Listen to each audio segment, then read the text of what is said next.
New school के इस विशेष और धमाकेदार एक्सप्लेनर में स्वागत है।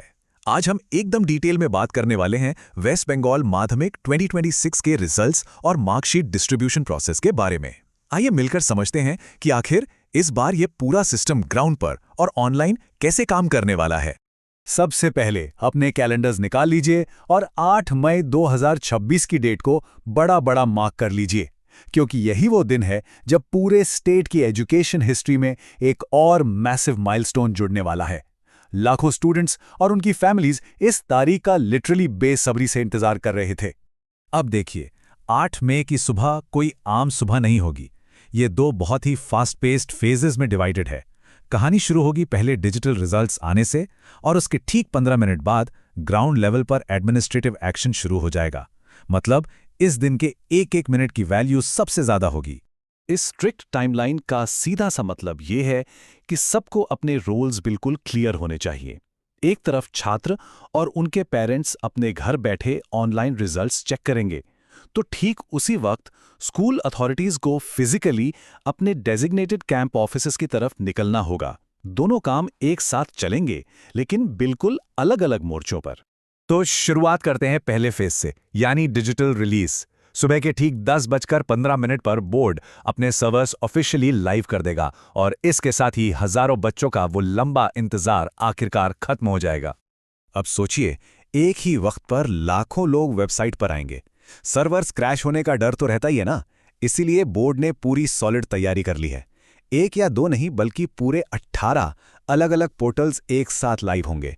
इसमें मैं WBBSC की वेबसाइट से लेकर कई बड़े न्यूज पोर्टल्स तक शामिल हैं।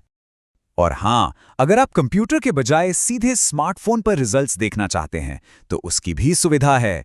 गूगल प्ले स्टोर पर आई रिजल्ट्स, माध्यमिक रिजल्ट्स और एड्यूटिप्स ऐप स्पेशली इसके लिए अवेलेबल हैं। इन्हें फटाफट डाउनलोड करके तुरंत अपना परिणाम देखा जा सकता है। चलिए अब थोड़ा फोकस शिफ्ट करते हैं स्टूडेंट्स से स्कूल एडमिनिस्ट्रेशन पर। जैसे ही ऑनलाइन रिजल्ट्स आना शुरू होंगे, उसके ठीक 15 मिनट बाद यानी सुबह 10:30 बजे ग्राउंड पर असली एक्शन शुरू होगा। मार्कशीट वितरण का काम ऑफिशियली स्टार्ट हो जाएगा। ये जो बोर्ड ऑफ सेकेंडरी एजुकेशन का ऑफिशियल नोटिफिकेशन आया है ना, ये हर स्कूल के हेड के लिए एक स्ट्रिक्ट गाइडलाइन सेट करता है। इसे हल्के में बिल्कुल नहीं लिया जा सकता। इसी डायरेक्ट ऑर्डर के आधार पर पूरे स्टेट में मार्कशीट डिस्ट्रीब्यूट करने का काम चलेगा। अब आते हैं इस बात पर कि स्कूल्स को आखिर कलेक्ट क्या क्या करना है। स्कूल के ऑथराइज्ड रिप्रेजेंटेटिव को सिर्फ 10th ग्रेड की मार्कशीट्स और सर्टिफिकेट्स ही नहीं उठाने हैं, बल्कि जो लेट एप्लीकेंट्स थे उनके क्लास 9th के रजिस्ट्रेशन सर्टिफिकेट्स भी साथ में कलेक्ट करने होंगे। लेकिन रुकिए, क्लास 9th के इन डॉक्यूमेंट्स को लेना इतना आसान नहीं है। इसकी एक बहुत बड़ी शर्त है। स्कूल के रिप्रेजेंटेटिव्स को अपने साथ एक प्रिंटेड रजिस्ट्रेशन रिपोर्ट और पेमेंट का ठोस सबूत लाना ही पड़ेगा। पेमेंट प्रूफ में बैंक चालान या ऑनलाइन ट्रांजैक्शन स्लिप चलेगी। अगर एक भी डॉक्यूमेंट मिस हुआ तो समझिए सर्टिफिकेट्स वहीं अटक जाएंगे। ओके, अब ध्यान से सुनिए, क्योंकि ये नेक्स्ट अपडेट सबसे ज्यादा क्रिटिकल है।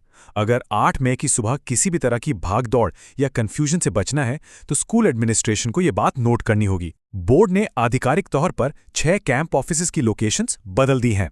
जी हां, 6 पुरानी लोकेशंस अब पूरी तरह से चेंज हो चुकी हैं। पहली लिस्ट में आते हैं हावड़ा सादर, काकद्वीप और बसीरहाट। यहां के ऑफिशियल्स को पुरानी जगह पर बिल्कुल नहीं जाना है। उन्हें अब अपने नेविगेशन को अपडेट करके सीधे इन नई डेजिग्नेटेड स्कूल्स पर रिपोर्ट करना होगा। पुरानी लोकेशंस को तो बस अब भूल ही जाइए। इसके अलावा बरसात, रघुनाथपुर और चंचल के कलेक्शन सेंटर्स भी नए इंस्टीट्यूशंस में शिफ्ट हो गए हैं। नए कैंप ऑफिसेस की ये लिस्ट बिल्कुल क्लियर कर देती है कि ऑफिशियल्स को ठीक किस लोकेशन पर पहुंचना है, ताकि पूरा डिस्ट्रीब्यूशन बिना किसी देरी के चलता रहे। इन 6 नए बदलावों को छोड़ दें तो स्टेट के बाकी सभी डिस्ट्रिक्ट्स के लिए राहत की खबर है। बचे हुए जो 49 कैंप ऑफिसेज हैं, वो ठीक उसी जगह से ऑपरेट करेंगे जहां वो पहले से तय थे। ये इंश्योर करता है कि स्टेट के हर कोने में लोग बिना किसी कंफ्यूजन के अपना डॉक्यूमेंट्स का काम स्मूथली निपटा सकें। तो पूरा मास्टर प्लान अब आपके सामने बिल्कुल क्लियर है। 10:15 पर बच्चों के लिए डिजिटल नेटवर्क शुरू और 10:30 पर एडमिनिस्ट्रेशन के लिए फिजिकल ऑपरेशंस चालू।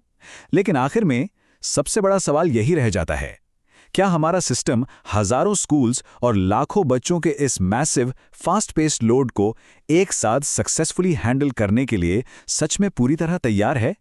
आपको क्या लगता है?